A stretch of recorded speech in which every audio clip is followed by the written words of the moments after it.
And then if you want to meet anyone from the community here or they want to meet you, that's fine. You can have a conversation out the hall so you don't disturb the meeting or I think that's there. And we do want to know who the people are who are running to represent us. So that's a good thing here. I appreciate that. So with that said, anyone who's here with the community now and apply that I mean not someone who has a presentation later because we've given you time for that. Feel free to introduce yourself and tell us a little bit about yourself. Yeah, I was going to say you could either line up over there. It's really hard because we're in a temporary space tonight because they're renovating Tubman, and I understand there's some special debate that we don't want to be around. And legs, some things that we don't want to subject ourselves or you to. Thank you. So we came over here. But feel free to line up over there. I guess you. Can I go first? Thank you. We'll let you go first. Thank you for the opportunity. I will hold to your rules. And being a person who's grown up in church, tell me I only have 1 minute to speak is really tough. So, I'm Jason. We're not doing a good job. I'm Jason Andrew. I live in the ward. I've been in the district now for 17 years. I've been a resident for 17 years. I'm running for the DC State Board of Education for Ward 1 representative. Very briefly, I've been engaged in our community for over 10 years, fighting for children and families across our district, and really want to amplify a few issues across the city, but specifically here in our district around accountability, transparency, equity, and community engagement. So I will keep it at that, and I'll be happy to engage with any of you individually or collectively at another time in the future. I have one question. Yes, sir. Did you bring any with you? I have all kinds of things, yes. That said, you're welcome to leave some up there at the counter if anyone would like to pick it up as well. Thank you. Thanks for the opportunity. Salesman.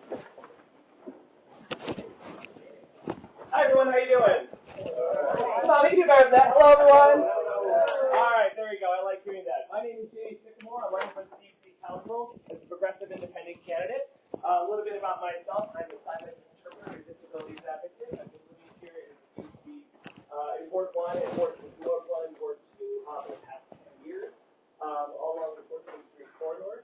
I don't want to get too much into what but some of the things I really want to start addressing here. The reason why I switched over to being a Democrat and independent is because I believe in voting rights. And when I went to the party and I said, hey, I'd love to open up our voting rights here in the District of Columbia to all residents and primaries, they said absolutely not. So I thought this was a big enough issue for me to switch over to being a progressive independent candidate. On top of that, we also need some new traffic and transportation innovations, such as putting dedicated bus lights, and do some things that they're doing in Boston, some innovative stuff, such as putting in some sensors into our roads that start communicating with our lights, so they can actually start adjusting the flow of traffic, not just wait on arbitrary timers. And on top of that, person-centered approaches to our homelessness issues, so taking old converted metro buses, let's buy some of those, convert them into mobile showers, mobile clinics. So we can start saying like, hey John, like I noticed you have something going on with your infection there, let's get you into the clinic so we can get that taken care of, all right? And then we can start actually developing a relationship with our homelessness community and get them into services for the pipeline for success. So I have a little bit of literature up here, and I'm also collecting signatures for anything for ballot this November. So if you have any questions, I'll be here. In the meantime, I do my time back to the ANC, so thank you so much. Thank you. Hi. Good evening. Good evening. My name is Annette Dr.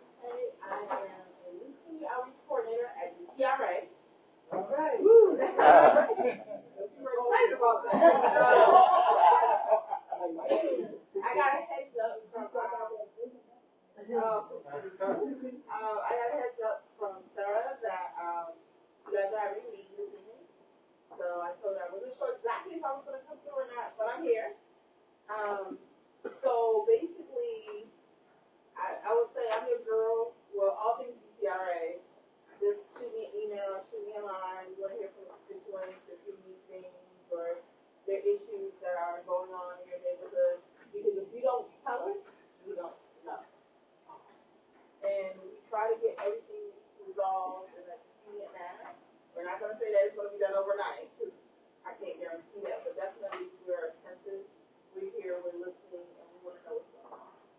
And so, once again, my name is Inez Dr.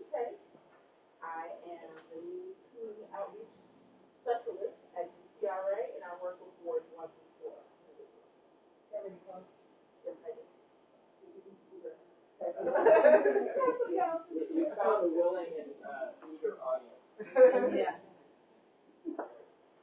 I'm Ben Davis from Councilman Joe's office. I have a few quick announcements for you all. Some events that are happening over the summer. The first one is Ward 1 Day at the National Building Museum. It's a fun house exhibit. It's from 9 a.m. to 11 a.m. on Tuesday, July 24th. The second event is the Ward 1 Pool Party at Banneker Recreation Center, and that's set for August 18th, and it's tentatively from 12 to 3. And then our last event is the Ward 1 night at the Shakespeare Theater. They're playing Romeo and Juliet, and that's at 7:30 p.m. And that's on Wednesday, August 22nd. So I'll be sticking around also after the meeting, so if anyone has any questions for me related to Councilman Joe or something you're interested with our office, I'll be there.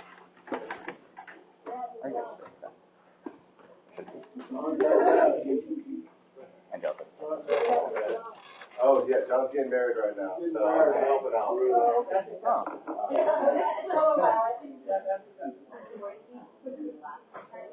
Hey folks, I am Mary Bloodworth. I am Activities and Outreach for Terrific Incorporated, Ward 1 office down at Key and Well. We do services for families and seniors in crisis. In particular, my office does work with DC Office on Aging Nutrition Program, and we have a program at Columbia Heights on 2900. I just wanted to introduce myself and my company. If you have any issues with seniors in your area, also it can be something like, hey, there needs to be a curb cut in front of this building because we have a lot of people that have rollators, walkers, wheelchairs, and it's not that. You are certainly welcome to give me, give my office a call. I will see. My cards did not come in before this meeting, so I have really classy Xerox things that they have all the information that you need. I will leave them with the commissioners and with you. I think you're keeping up. So thank you very much. Thank you. Hi, how you doing? My name is Tyra Molina. I'm here from the mayor's office. I know, right? Yeah. Just a couple of announcements. I just want to say that minimum wage went up. Another week. So they're going to right? And yeah, like you said, also, again, just a reminder that 15 spaces for the summer, they provide lunch and breakfast. DCR has lunches in schools, and you can look that up on the website, or you can contact me. I'm more than happy to help. Also, wanted to let you know the National Night Out is August 7th, from 6 p.m. to 8 p.m. Please bring your kids, kids from the neighborhood, your niece, nephew, whatever it is, bring them out. You can come out too. Even if you don't have kids, I'll play, a little bit of tennis here and there. So, just come out and have some fun. Also, Julie from D6 is going to be providing more information about the roll-off that we're going to be posting.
you mentioned that you may have some, and I'll start with one. A few months ago, we kicked off a Parks and Public Space Committee for this ANC. It meets on the third Tuesday of the month, which is the next meeting is July 17th. It meets at 7 p.m. in the shared ANC space above Meridian Plank at 11 in Parks Road. I will send something out to listeners to let you know, and I'll be working up an agenda for that meeting. But I just want to make sure people have heads up and see what's here. That's a week from yesterday. Any other announcements from the commissioners? Yes, I'm taking liberties with the term announcement. Since Councilmember Nato's staff is here, I just wanted to take this opportunity to express my extreme concern about what's happening at DC General. I've spoken to the council member about this before.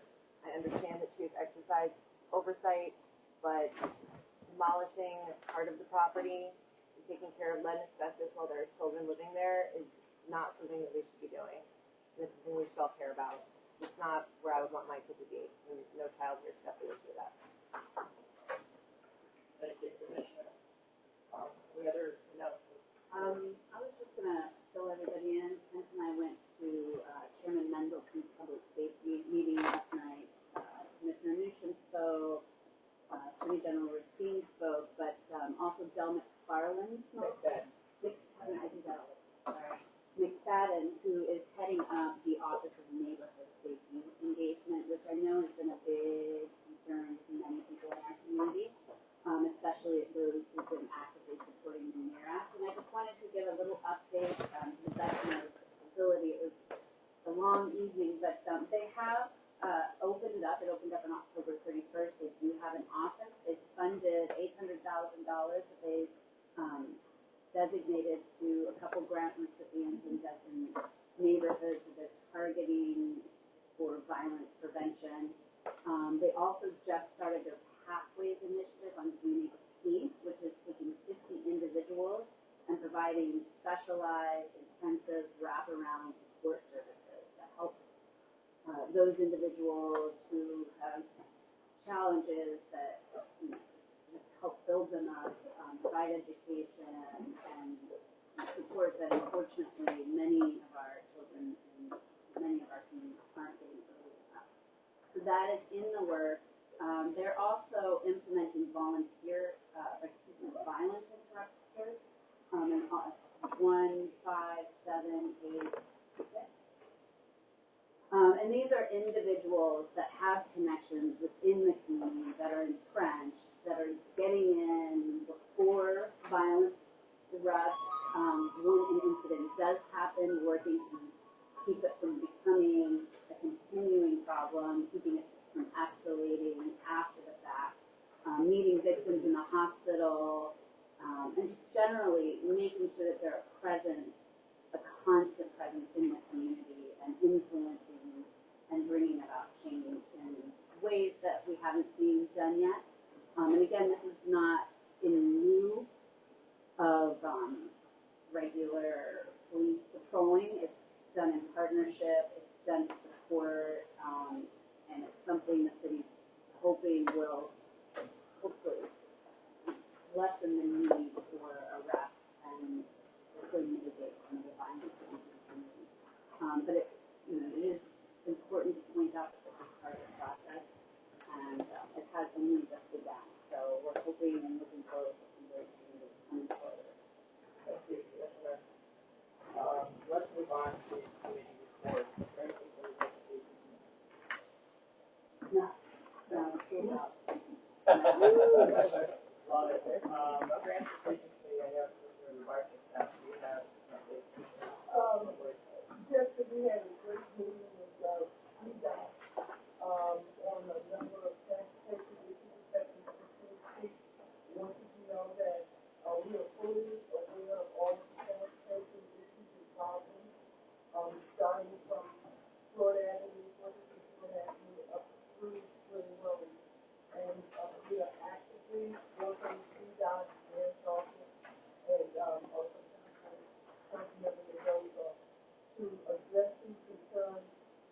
holistic approach as opposed to the piecemeal, statistics that we've been receiving, over the past several years.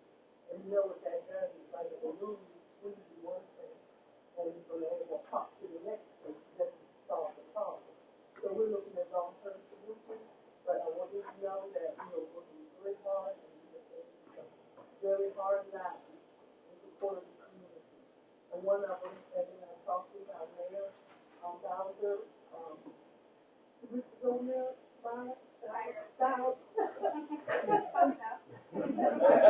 every phone call. She supports our position of zero removal of any residential property. So, for those who have those concerns, we're looking for solutions that will not impact permanent property. So we're getting more much than and that's it. Something I'd like to bring to your attention, we haven't really talked about it yet, but prior to at the beginning of June, it's something that maybe we can get into the transportation agenda is we got looking at something like protected bike lanes, Park Place and water.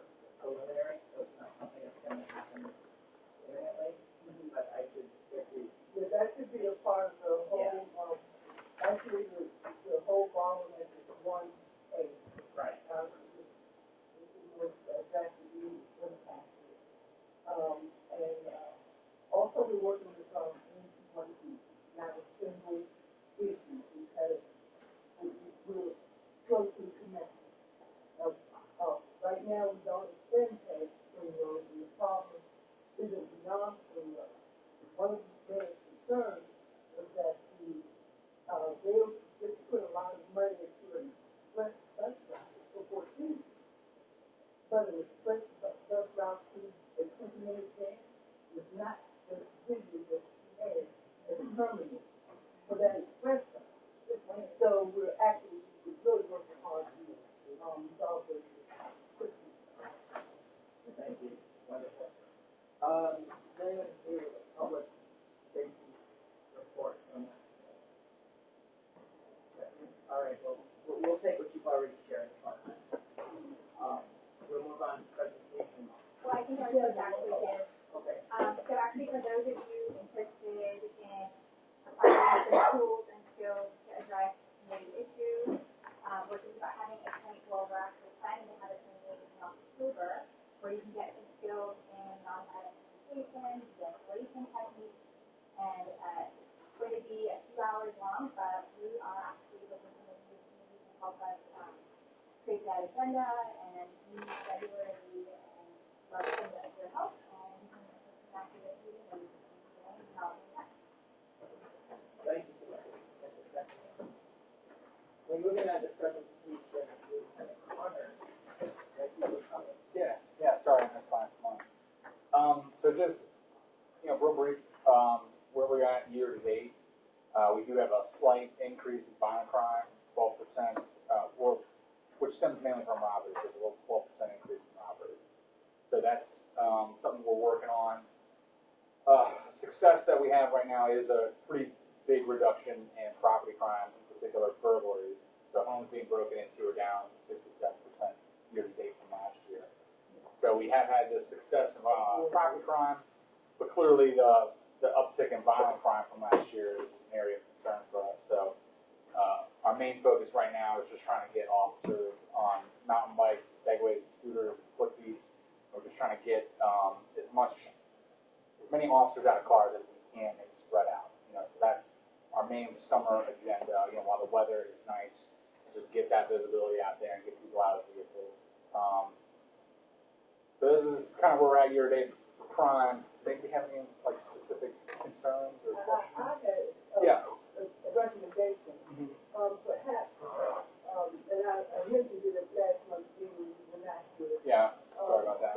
There's such a prevalence of people using the alley day and really makes me nervous. Yeah. Women, most particularly single women, on their cell phones, not being aware of the surroundings, Is there any way that your department or through some of the DC government agencies, you launch a public safety, PSA announcement campaign to alert the public about their personal common sense safety? Yeah. The common sense safety. We expect tourists to do those things. Yeah. But we don't expect our residents here and nowhere to continue to repeat that tourist behavior. The begging people say, a big sign on the back, rob me. Yeah. I'm not paying attention and nobody's watching. So, I mean, those are signs of opportunity. Yeah, We for could sure. do something, and it's not just our neighborhood, but I know it's citywide. We could just, people got to choose that. Yeah. So alleys are definitely a big area of concern, especially you do have tons of people who loiter, sleep, use drugs in the alleys, prostitution in the alleys. I mean, they are definitely a hotspot for crime. So we do try to, as often as we can, talk about, we use terminology like hard targeting, making yourself a difficult victim. Even, you'd be surprised, even just on the sidewalk, walking on the sidewalk, being on your cell phone, how many cell phones would snatch out of your hand or purse just because you're distracted. And so people who are looking for crime reduction absolutely will look at people who have made themselves more vulnerable than other people, right? Being on your cell phone, being distracted, walking, cutting through an alley. So, I mean, we can definitely look into, at the next ANC meeting, we could put like a more thorough presentation together about, specific things that you can do to avoid, make yourself a harder target. The other thing with the alleys, it is a really difficult challenge for us because, obviously you get like a lot of homeless people, people with mental illness, like drug abusers, stuff like that, and that's where they hang out. And unfortunately, not unfortunately, but a lot of the services that we offer have to be voluntary, and so we do connect people a lot, and a lot of people just deny the services, and then, an alley's public space, and they're allowed to be there. So, there is that problem that we have to try to overcome sometimes. Sometimes it takes also that person being off the services 3 or 4 times before maybe they take it. But it just is a really difficult thing to address. Just working within the parameters that we have. So. And also, you concentrate on the street. So yeah, we do. And I'll be honest with you, a lot of our robbery victims, it's not occurring in the alleys. It really is occurring on streets. Another issue that we have that we can put in our presentation, a lot of people get set up with services like Craigslist and stuff like that. There's a lot of like setups, where people like arrange to meet to sell a product or something like that, and they end up getting robbed or beaten or taken advantage of, kidnapped. Stuff like, that's an extreme example, but these things do occur. So we definitely recommend when you use services like that. Like my wife uses the one on Facebook, like Facebook Exchange or whatever it's called. She's always meeting people to buy and exchange things. So I would tell her, very public spaces, police stations, don't go alone, stuff like that. So that's one area that we get. And then, I don't know if it applies to anybody here, but the delivery drivers get robbed a lot. So we've actually talked about doing something to reach out to some of the businesses that have the delivery service, and which is getting more difficult now that you have like Uber Eats and stuff like that, where a lot of people, even as like a side gig, are delivering Chinese food, pizzas and stuff like that. And they, because they carry cash, they are targets. And you'd be surprised how many of them call for it. They'll call up ordering a pizza and they'll say, by the way, I only have a $100 bill, so if you could bring change for $100, and it happens all the time. So we got to communicate with them, as best we can too, and that's something that we've been talking about and working on. But yeah, definitely the next ANC meeting, I can maybe bring a little more information. We could maybe get some different topics about that. So you have a September. That's right. That's right. That's good. Actually, I'm going to bring up something that Mr. Gray just brought up to me this evening, and especially since you're going to have more people on the streets, and what Mr. Gray had brought up, and it's been a big problem with our seniors, our bicyclists on the sidewalk being aggressive. At one point, Mr. Gray has been knocked over, and I'm wondering if, while your officers are on the sidewalk while they're patrolling, if they can take that opportunity to enforce aggressive bikers or I mean, I'm assuming Yeah. if somebody runs somebody over with, Yeah, I mean, that would definitely be like a moving violation. Yeah. Or at least take the opportunity to maybe, start getting people used to respecting, especially in areas of seniors, that senior buildings, that Yeah. they need to be more attuned to some of the challenges of navigating these spaces. Okay, yeah. One of the things I've noticed a lot of is bikers using the sidewalk on the streets where their bikes run. And when I say something to the two of them, they say, well, the car is blocking the bike lane. So you better run over a pedestrian.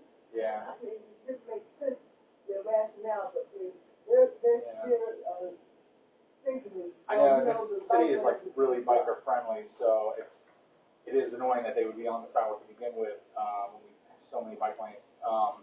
Well, for starters, so we can definitely enforce parking violations that block bike lanes. I think the requirement to not biking on the sidewalk only applies.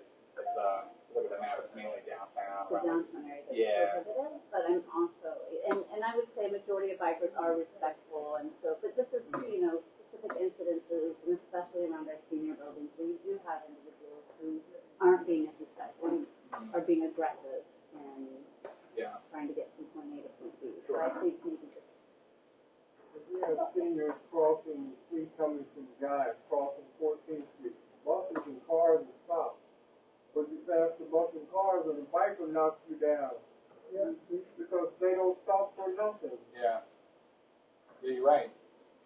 That's a challenging one, just because they don't stop for us either. But we can definitely, I think, what we can do is convey to the bike officers when they have an opportunity, like say one of them gets stopped at a red light, they can. I don't know. I'll really have to think about that one. What's a good way to attack that? Yeah. May I also suggest just reaching out to the Washington Area Bicyclist Association, who has an interest in maintaining good relationships between bikers and pedestrians, and I would certainly hope with not, the behavior that you're describing, that they might have better reach to educate bikers about the consequences. Right. Yeah, no, it's a good idea. Spiking on the sidewalk a little. Right. Because there's probably like your people that just go out and bike from place to place, and then there's like your actual hard professional riders that are out there putting the miles in. I would imagine those are more so on the roads than the sidewalks. Now the bikers that you're referring to, are they like kids, teenagers, or are they like No. Okay. So, yeah. All right. Like the mini. Isn't that the next presentation? Yeah. Oh, or like the segways. The motorized. Oh, down the bus for people on the. Not the really right. Yeah, like a little moped and stuff like that. That's the next presentation. Okay. Can we have someone here from Washington?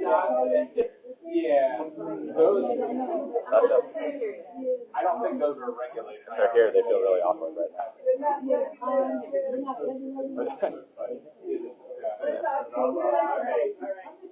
out where it's supposed to be. I see some in the street, I see some on the sidewalk, all of it's a little dangerous. Yeah. I'm not 100% sure. I mean, I don't think they have like their own category of regulations. Right? I think Mr. Davis had the answer. I believe it's the same rules as bikes are downtown. They're not allowed on sidewalks, but otherwise they are currently allowed on sidewalks in our neighborhood. Yeah.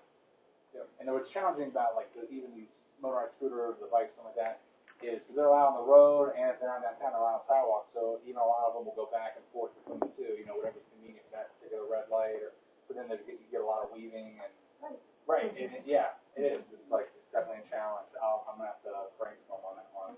Yeah. Can I follow up with you on that? Sure. Because I have a couple ideas that maybe we can talk about. Okay. Thanks. Yeah. On the note of streetlights, is there anything that's being done to combat sexual harassment, especially against women? I was recently sexually assaulted in my building, and I admitted it, got sued, and got found not guilty. And there's another guy on Columbia Road who's a predator. And I just wonder if you address, do we have the right as citizens to say this man is a sexual predator, you hand out it, and we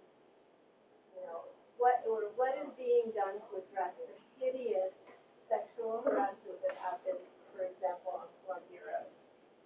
12 times in 5 minutes, that kind of bad, bad. So, if definitely if a crime is occurring, the sexual harassment can be a crime. I mean, just harassment, I mean, catcalling, so that can actually be a crime. So if you see that kind of behavior going on, I would definitely encourage you to just call 911 right then and there, and then that way you can describe who it is and what they did, so a police officer can make contact with that person, stop that person, maybe arrest that person depending on circumstances. But at a minimum, get that person identified, and because anybody we come into contact with, we get their information, goes in a system, and then like a narrative like why we came into contact with that person. So then if he comes up later in a different investigation, you know, we can say, oh wow, okay, he was contacted or something with reference to this, that, and the other, and that would help bolster a case. But it just really depends on the circumstances. Like the details kind of matter. You know, what was said, how it was said, how close he got to you, what was his body language, you know, was he holding something. A lot of these factors come into play. So without kind of knowing the specifics, you know, I can't comment on like a certain situation. But in general, though, if you feel like that occurred, definitely call 911. Thank you. Yeah. Yeah. I had a question on the NEAR Act. Any idea on when that's going to be implemented? It's being implemented now. They've already set up their office, the ANC office, and they've put in Excuse 800,000. me, you guys are not speaking in acronyms in terms of the rest of us, who may not know what it is. Sorry, So, that was you the had a office. question, after that. Let me put this way, the NEAR Act, huge topic, So it is, and I did get, bigger than this meeting can handle. So if you could be direct about the implementation happening now. well, that's what I was talking about from last night's meeting, was the implementation of the office for the aesthetics. The neighborhood safety and mitigation. Yes. Particularly reports on the stop and frisk. That was not reported out last night. But I'm following up with them, actually, I'm gonna be honest, after I get back from vacation next week. So I'll follow up, and ask them about that. Do you see any trends among some summer kind of summer? So every summer, like violent crime typically trends up. That's normal. It trended up a little bit more so far this year than last year.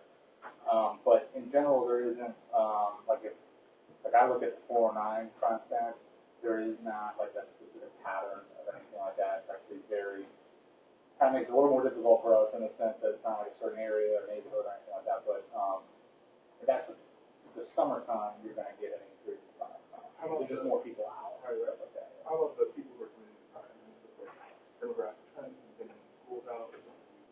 So without it's hard to affirm me. I don't really want to comment on that. That's kind of a tough one, but nothing. Yeah. I mean, we I'll put out some information for the next PSA meeting. I can try to get you some harder statistics on that. Yeah. Well, with that, I'm gonna say thank you. Yeah. So that we can move it along. If anyone has an additional question that didn't get answered, perhaps we can get with. Yeah, I'll hang in the hallway for a couple minutes. If anyone wants to talk about. We appreciate it. Yeah, sure. All right, thanks. Following up on the scooters, it's Jason Sawyer from Line.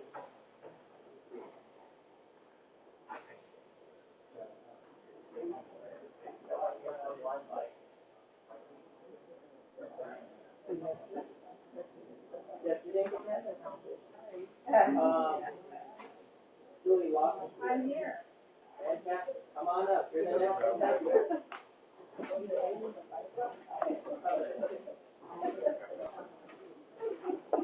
First of all,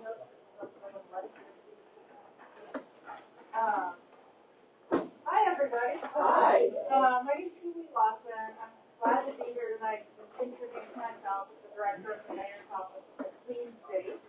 I work on a number of issues, the three that you've never had complaints about, ever, in this room.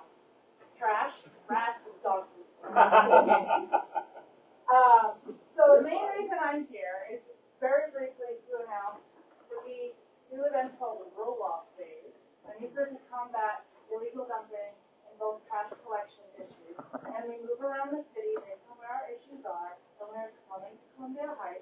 on July 28th. We bring a dumpster out. It will be parked at Fort Simpson Gerard on Saturday afternoon. We're working on a traffic plan. Basically, it's no questions asked. We don't think electronics or hazardous materials. Bring all your stuff. There's all trash, construction debris, all of that. Come on out. It'll be there from 1 to 4 by the basketball court. We'll also have yard training. Office of Unified Communications will be out there doing information about 311 purposes that you can access. And we work on some other agencies to help with outreach in the community. So this is a service we provide. We've been doing them around. This will be our third neighborhood this year. We're trying to do them monthly, and like I said, we're kind of hopping around with it. So very easy, swing by. Flyers are up here. I will add, we just got these done today. We don't have the Spanish language version, but Tyra will have them soon, tomorrow probably. We also, if you're a senior or otherwise need accessibility assistance, you can call our office and we will have volunteers come from your home and bring it down. So if you have issues getting it to the location, we will make that available. So that's the first big thing.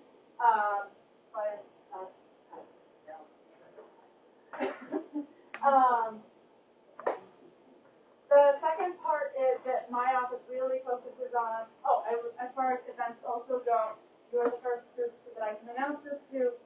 We are partnering with Department of Parks and Recreation to do Puppy World Cup.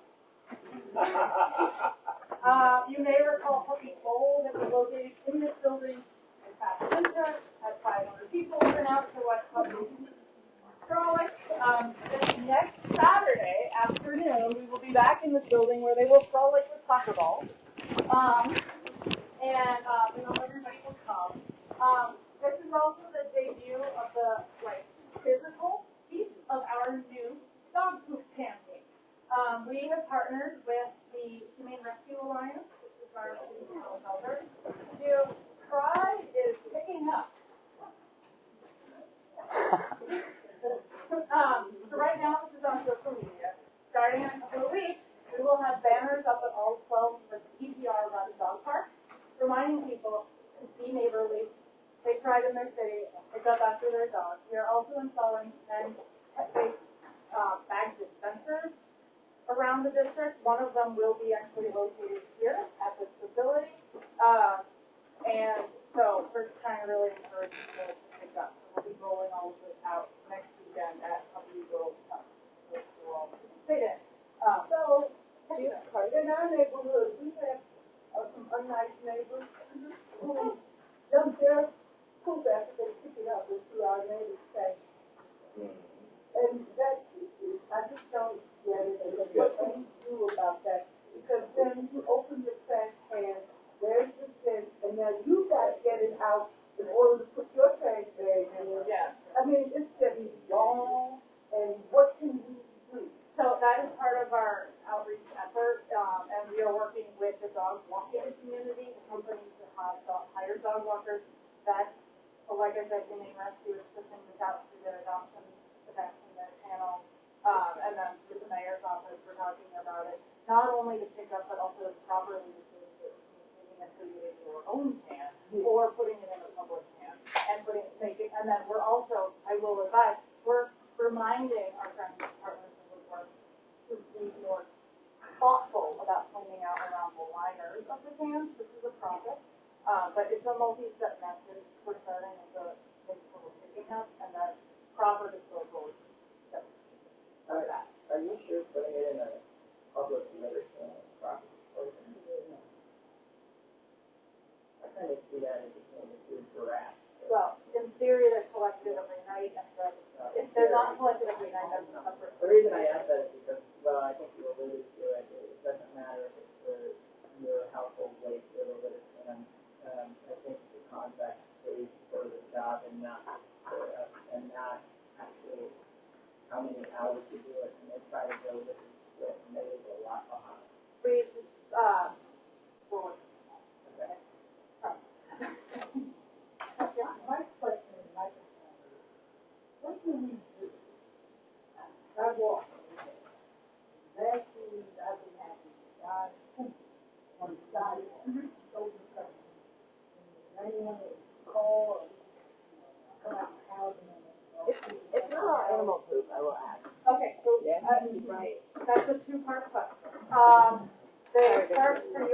In terms of animal poop on the sidewalk, we have a new 311 option where it's just, I'm sorry, it's not doing more, it's literally just logging locations of complaints so that we can identify where these problems are, so that we can then go back to our community partners with outreach education materials. We're working with the mayor's office liaison to make sure. We have a couple of situations where a new apartment building comes out that is pet friendly, and all the single family homeowners suddenly are like, my tree boxes are a mess, and like, what's going on? We can just go to that apartment building and say, you gotta be better, you gotta educate your residents, and let's talk to these residents that have suddenly a problem on this block, rather than blasting an entire neighborhood.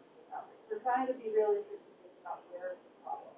So first, if you see waste on the sidewalk or in a tree box, call 311. All it does is it locks the address. We then match the address and we look for where our we don't have anyone to clean it up. I'm sorry. I think in terms of human waste, we are looking at protocols for that, particularly both in the terms of the happenstance occasions of it, but also in terms of our examples. So these are policy discussions that we're having. The last piece I wanted to talk about, and then I'm happy to answer any more questions for everyone. You gave me 5 minutes, so you really end up with 45 minutes questions. Is that my office also runs the Adopt a Block program. This is free. Anybody can sign up, individual organizations. There's we have about 95 organizations and individuals who sign up now. We've got 460 blocks around the district. The commitment is very basic. It's for cleanups a year for 2 years over a span of 2 blocks. A lot of our groups do monthly or weekly cleanups. Really just taking pride in, and a lot of people just go out and do it and they don't ever want to sign up. But it's a nice reminder, I think, also to neighbors that someone's taking care of it, because that positive message will remind them that neighborhood is noticed, the attention to, and they're less likely to litter there also. So we're definitely encouraging people to just streamline the application also. There's a lot of questions we need. It's very short form. You can find out more. Our website is incity.dc.gov. We did take down all the old blue ones, and everybody who's active is getting replacement signs that look like this now, and then all the new folks also getting these. We also have partner programs with several other agencies for parks and streams. We put all of that under an umbrella called the Doctor's District. You can also find on our website. So if you're not sure who owns this piece of land and who you talk to adopt it, it'll help you find the proper agency for that. So we're just trying to make it, we know that most people in this DC want to do the right thing, they want to be part of the community, they want to build neighborhood connections. We're trying to make that as easy as possible. Can we get more signs? We do not hang those signs anymore. We replace it with the targeted specific outreach. And with these active sensors. And so those signs going to be like permanent signs or even cardboard signs? So these signs are available several different ways. They're going to be vinyl banners hung at the dog signs. There will also be physical signs at all of the CPR rec centers. We're still working on exactly when we believe that they will be permanent. You will also be able to get via Human Rescue Alliance yard signs that targeted plastic yard signs in your own property. I suggest one other location for you. You talked about dog parks and DCR facilities, but I would also put them in private parks that may be used unofficially. So some of the times, the DCR selected, we have 10 vacuum sensors for this pilot. 8 of them are DCR sites. Some are rec centers, some are finder parks. So there's one closer to my neighborhood that was 9 unknown.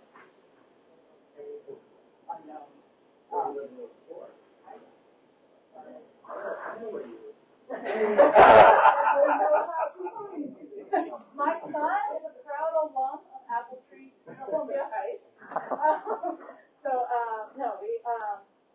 Yes, we're trying. So like I said, we have only acceptance for right now. We are hoping we can roll it out. It's going to be volunteer maintained. My office phone number will be on all of them if they're just prepared for all of the things we fill in.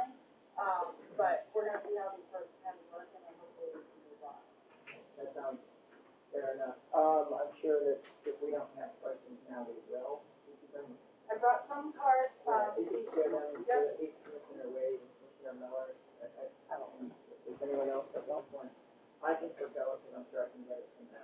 Our website is twincity.dc.gov. I'm gonna do them first, and then, and my email address is julie.lawson@dc.gov. Yes, ma'am.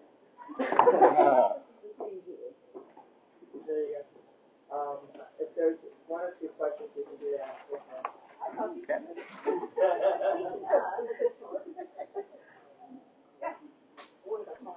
What? Oh, one card. My card. I think I might have one more in my bag. Here. All right. Well, that's it then. Thank you. Good stuff. We may ask you some cash. I'm happy to do that. This is a moving target. As I said, we can never talk about it. And I think those may actually be the top 3 commissioner claims. That's what you say. Yeah. You're funny. You made this delightful. A whole meeting. A whole just for meeting. you. You know, I hear August is free. That's true. All right, moving on to this, Joe Gardner and Evan Cooper. Okay. Look at this. Hooray. They are now my favorite people in the world. Since Commissioner Barczyk isn't here, I've asked Dom to take a minute, but Commissioner Riggs, do you want to take roll call? Yes.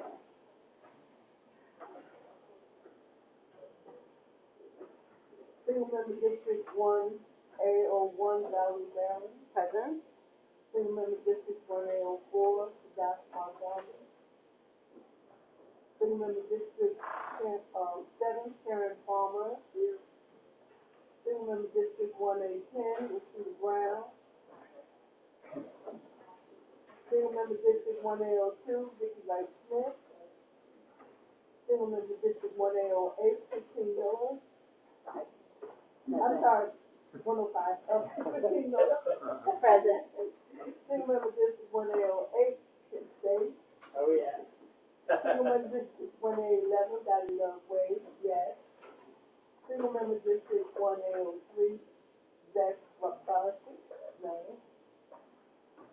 Single member District 1A06, Angelica Castaño. Present. Single member District 1A09, Bobby Holmes, no. Single member District 1A12, Margaret Country, no. We do have a quorum. Okay. Thank you for everything. All right, next item is approval of the agenda. If you could take a brief moment and look to see if everything is there that needs to be there, if anything should be removed. We removed, Joe Gardner, Yeah. because he did not show, yes, September. Yeah. September. And this is Star, Green, no, the Green, line DC. Line DC. You want to jump in the decision?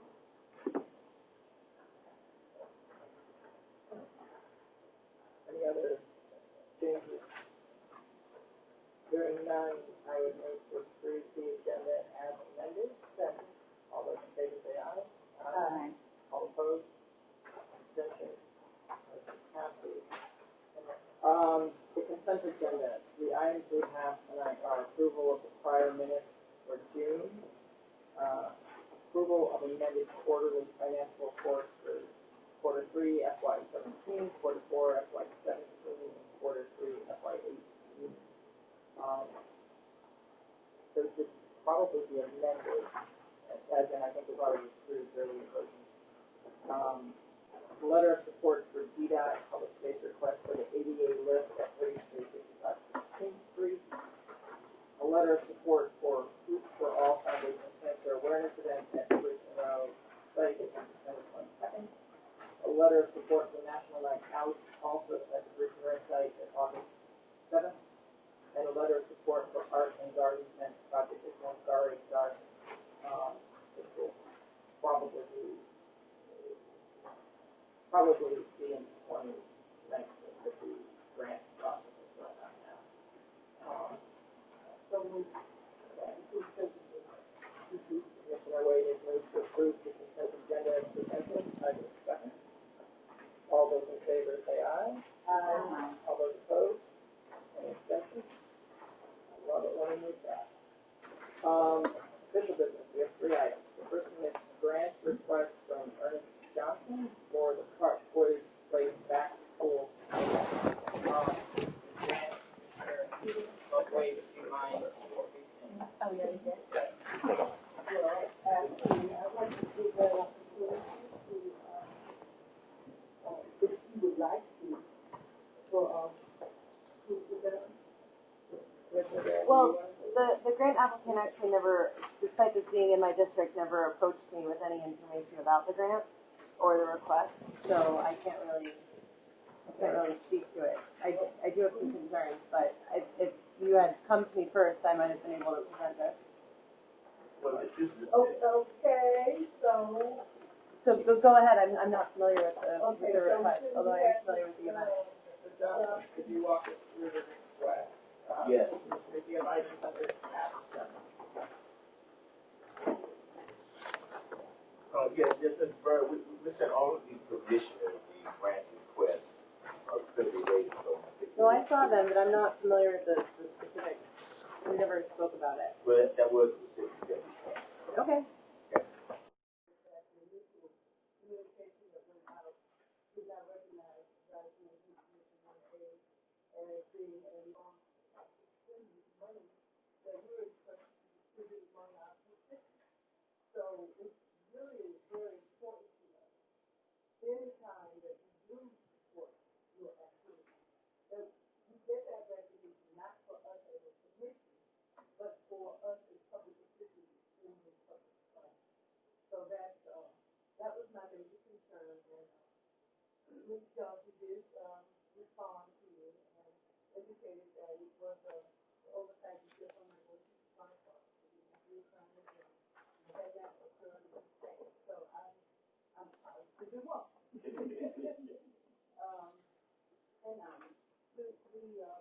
funding that we had requested for the Ward 1 back to school night is consistent with the funding that we can actually provide to you through city.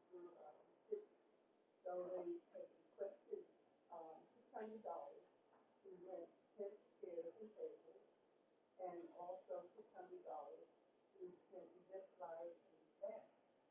That is $15,000 per view. So I'm going to recommend it's okay with the that we approve it. If you have other questions. I think some other, when we spoke about it at the whole meeting, other people had some questions. I sort of did have it mostly. Well, the only, so I have attended this event, I'm a huge fan of it. My only question, this is something that I would actually propose attending, just so I can follow up with our office of advising and negotiations, because our treasury situation has changed. And I have a laundry list of things that were accepted in the past, that they're not accepting now, that I would just like to run this by the office. And also, and my other concern is getting, you clear this is not, these things are not. Well, the only other thing is the receipt from last year, which Mr. Johnson has agreed to. But we would need to have the receipts this year, but I think that may have been. I think your treasurer changed, so he didn't give you the receipts that he has. That's very likely. Yes. And I'm just telling that to all of my.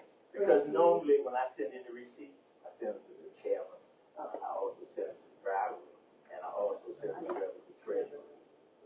Well, all I'm saying is that now that I'm a treasurer and now that I'm having to deal with invoices that were not saved or collected, I am making a statement to every grantee that your check will come with the receipt. And I'm happy to double check my email from last summer and see if the receipts turn up. I will. And I do have copies. Yeah, so those are the only things that I want to make sure is that we can get. Black man has to keep copies for 5 years. That's what they say. So I just gotta make sure I keep everything available. that's the only thing I wanted to bring up, and because we've been doing this with you for years, I think it's,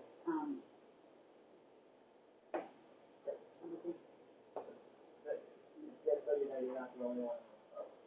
Because, like I said, treasures change and we're paying a lot of that stuff.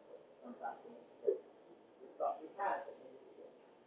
Which is why we had to do that, report. That's right. I'll find out the report, which is very serious issue. Then, I'll go back to, nuclear responsibility. Not only do we have to public, we have to execute the order, and we have to execute all the government agencies, the council, and everyone. And so it's very important that not only we visit it, when we give out money, we have to visit it how to return it back to you. And 1A has been a consistent supporter, and like I said, a number of people participate.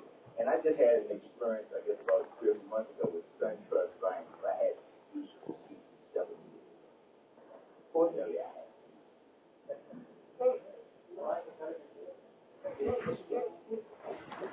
What we were saying.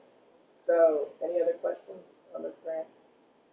I'm just wondering, something else that came up in the committee of the whole meeting was that we did paper a banner last year, so they did a fresh banner every year. Is this perhaps something so that, you know, we can direct some of the money to other things that could be reused in future It years? is an annual grant because it's a different year on each grant, but we also ask to use the ANC 1-day grant. And so whenever, we can get that display. That's for sure, yeah. Yeah. Yeah, we've done that. We hang it with us. Yeah. It was a quick setup this Just for evening. clarity, because the auditor likes this as well,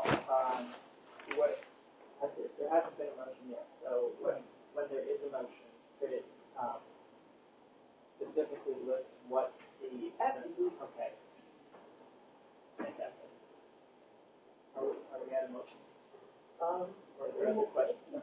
well, the only other thing that I would ask, to be added, and Mr. Johnson, we can also work, I can get this from you later, is one of the things that's now being requested from me to submit along with my paperwork is a, documentation, a statement of public purpose. So if you could just, I think we can all recognize that, but if you could draft a nice statement for me, that would take some work off my shoulders. And I think we could probably keep that for that. I think that was part of the letter. You can take it from that, what you said. So, Submit it in as a statement, with your receipt. Right. perfect. We And will, we're gonna be asking we'll run that up every to full grant, just for the try. yes, every grant. Otherwise, I do know where you live. Yes, I do. Okay. Okay, so is there a motion? Yes, I'd like to move that we accept, that we grant the Ward 1 back to school block party,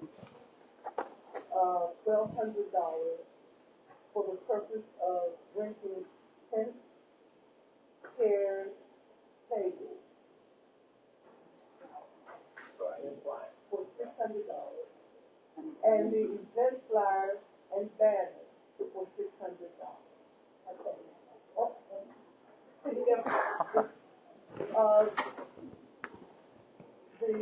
A statement of purpose, must accompany the receipt. So the amount of the total grant would be $1,200. Second. All those in favor, say aye. Aye. Any opposed? Any abstentions? The grant is approved. Moving on. Thank you, Mr. Johnson. Thank you. And I'll see you on the first for something. Okay. Item on the agenda is the resolution I'm introducing, which is, I'll be honest, more a show of support for neighbors than anything else. It is a resolution, seeking sustained monitoring by WMATA for the corridors under Park Road and New Hampshire, because the new 7,000 series trains are, 13,000 pounds heavier. Good night. And the residents under those corridors have continued to reach out that they are experiencing increased vibration and cracks in their homes. WMATA has done one study and they feel that the parameters are acceptable, so they're not planning to do any more. And I think that's inappropriate. I think there should be an ongoing monitoring. Last time I checked, WMATA wasn't well known for maintenance. And I think heavier cars are going to require increased maintenance on their lines. And so, while I understand we don't have any great ways before WMATA, I think by recognizing the problem, we actually empower the neighbors to continue doing what they need to do if they're trying to self-organize and looking at their options as a community to move forward. And I feel it's important to recognize what we're doing and giving them some help. And I support you in that because if you recall, WMATA is determined to double the bus capacity on 11th Street to include the double buses as well. Yeah. And if we didn't jump up and down the street and yell in their face and threaten to ticket and a public demonstration if they went forward with that, if they stopped it. They didn't think that it would matter that houses are virtually 10 feet from the street. And what the vibrations are already doing to the home. And to double that load, they reduce the home. People's mind. I'm always concerned with our residents' people's mind. After they've gone to work a hard day, you come home and have nowhere to park your car. You have no peace and quiet in the neighborhood. That's very important to me. So, yes, I totally support that. I appreciate that. Mr. Bates. Yes. If it's not, like, if you also include the Columbia Heights area or the vibration,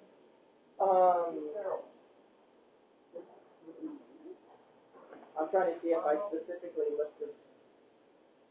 I said the green line on Park Road in New Hampshire. I could amend it to include 14th Street as well. I'm happy to, right? Is that a friendly amendment?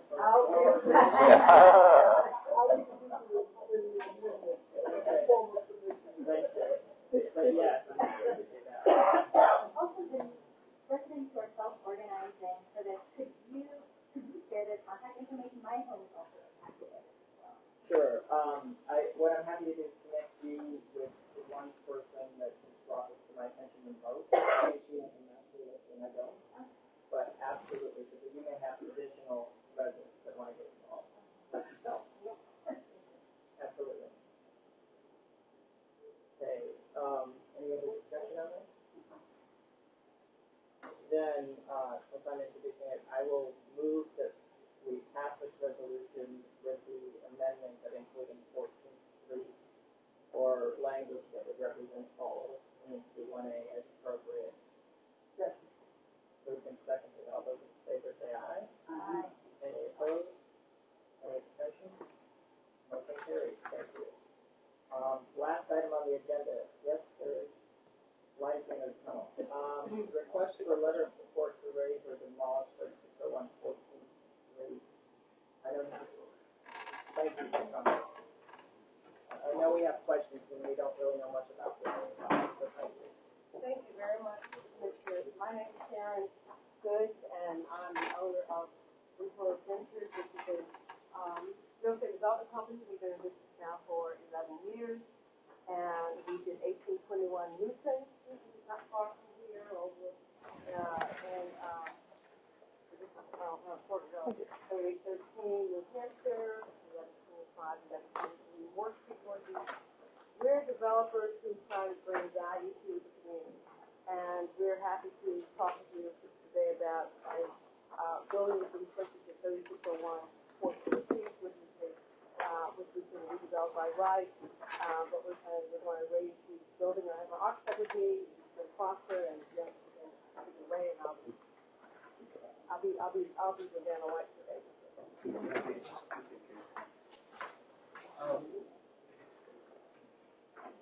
My name is Jim Foster from Arcadia Design. I wanted to start out by saying that the only reason we're here is because we want to raise the building on the corner and construct a new building. If we somehow figured out a way to renovate it and add on to it and build on top of it, we could do that as a matter of right. Our entire project is matter of right zoning. There's all of the design of the building complies with the existing zoning code, and we're not seeking any zoning relief. But, however, we would like to raise the existing building because I think if you look at the pictures I've added at the back, I think it's on page, if you skip ahead to page 7, there's some pictures of the existing building. It's certainly not fallen down, but it's in pretty bad shape, and it's sort of oddly shaped and doesn't really utilize the property very well. So our proposal is to raise it and build a new building that will have 10 units. Our total square footage is what is less than the FAR allows. The FAR allows a lot about 7,000 square feet. We're building a little over 6,000 square feet of FAR. The building's going to have 10 units. We could, in fact, do 9 units and avoid IZ, inclusionary zoning, and not have any inclusionary zoning in the building if we did 9 units. My client has opted to do 10 units in the building, which allows her to have a little bit higher density in FAR and lot coverage. And however, because of that, we have to provide an IZ unit. The IZ unit pretty much winds up eating up all of the increased density we got by having the IZ unit. So all in all, it's a wash, I think. I think for my client as a developer, it would probably be easier to not do the IZ unit because the money would probably be pretty much similar to them. And they decided to do the IZ unit because I've sat through a lot of ANC meetings, and the question I always get with everyone is how many IZ units do you have and do you have? And all of my developer clients always do just enough to not have to do the IZ unit. So when I talked to Sharon, I said it would be nice if we could do a project where, even though we don't have to, and I don't think you're losing any money, but you're not probably making any more money, that the right thing to do is the IZ unit. So that's really in a nutshell it. The building is certainly tall, don't get me wrong, and if I walk you through the drawings, page 1 is page 2 are corner views from the street, page 3 is the site plan. I think it's kind of self-explanatory. It's a corner lot on an angle, and because of that, we can have bay windows that project out into public space, which we're going to take advantage of, and try to take advantage of those. Page 4 and 5, I believe, show you a lot of buildings up and down 14th Street. All of these buildings are within about a block to a block and a half of our project site, and all of them are about the same scale. Our building, I think, looks a little bigger because I've designed the building to have mezzanines instead of stories. So some of these other buildings, if you're really scrutinizing the drawings, look like they have 4 or 5 stories. Ours looks like it maybe has 6. But in fact, our building has shorter stories, and each story is a level with a mezzanine above it. So the height of our building is actually about the same as all the other buildings in this photograph.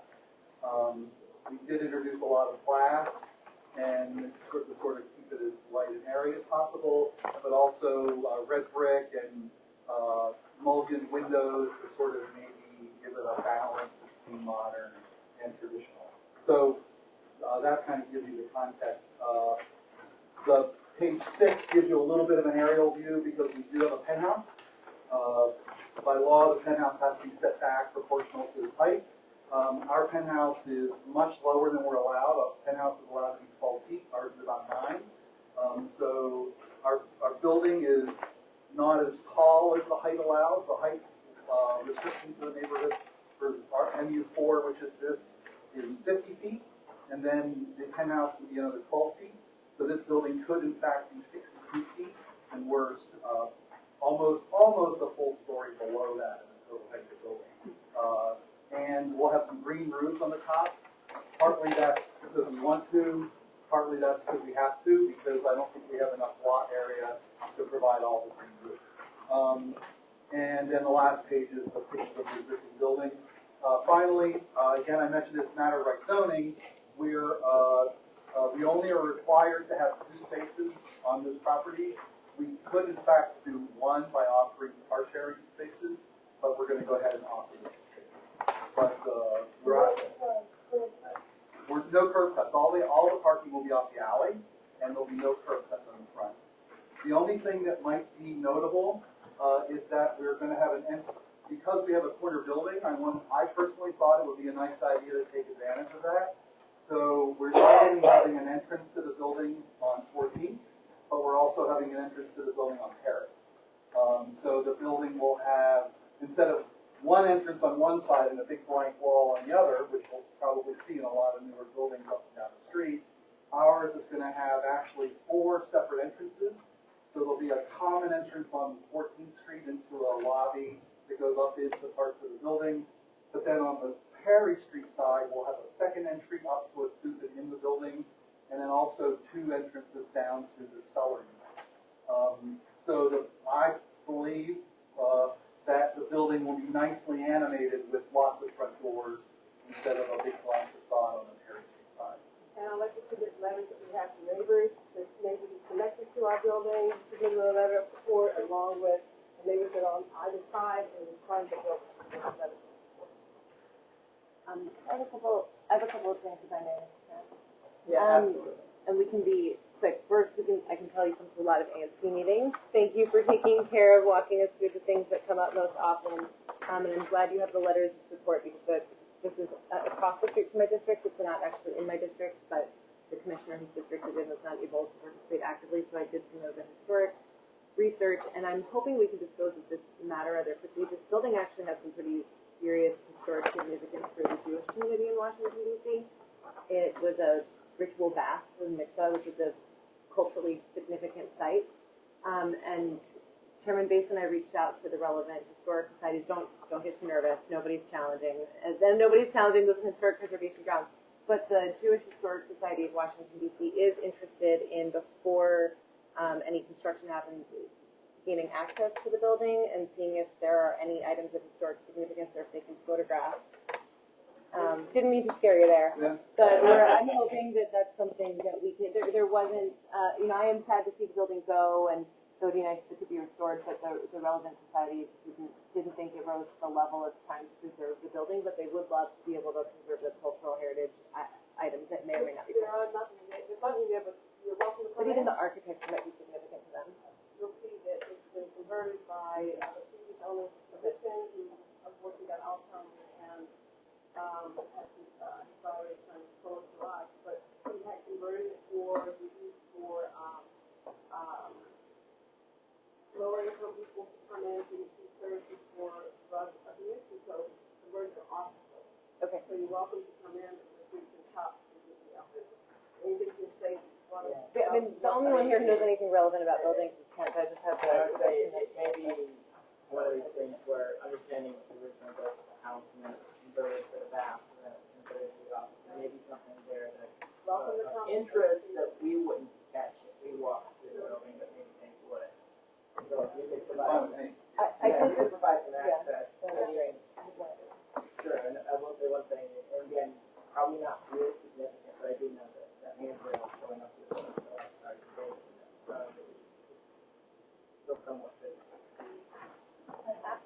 Thank you. And then on a totally unrelated note, that inclusionary zoning unit, does that use a separate entrance? I caught you say something about basement units having a separate entrance. And I know there have been a lot of issues with sort of segregating housing even within one building. So I want to make sure that if there's an inclusionary unit, it has full access to the amenities that the building offers. We are planning to have the inclusionary unit in the basement level. However, there are no building-wide services other than each unit has a door or a stair to its door. There's no roof deck that's community for the building use. There's no common room or doorway. Every unit's going to have some outdoor space, including the inclusionary unit. So actually not. The middle floor units are probably not going to have any outdoor space. space, so they're not inclusionary units. The top 2 floors will have roof decks, and then the lower level units will have yard space or terraces at grade. But it's all individualized. Right, but we have 10 units and 5 of our units have individual entrances because I was doing entrances on the side. So the inclusionary unit is one of numerous units that has its own front door. But it's not the only one. That was my concern. And quite honestly, we view that as, unlike a larger building that sticks the inclusionary entrance on the back and separated from everyone else, this is a building that has multiple doors, and we perceive that to be an appealing element for the developer as a sales marketing thing, that everyone gets a front door instead of a hallway with doors off the hallway. And so one of the inclusionary units will be one of those that has its own private entrance. You know, people prefer to have their own front door, and so we try to get as many as possible. So we, you know, want to make the process. Thank you. Yep. Okay. The entrances on the side, is still the 14th Street address? Well, I put the 14th Street address there. That was just kind of on my rendering. We literally have started this project about 10 days ago, so we haven't even gotten to the point of talking about what the address will be. I guess the question, the Perry Street, or whatever that side street address is, did they get parking? Well,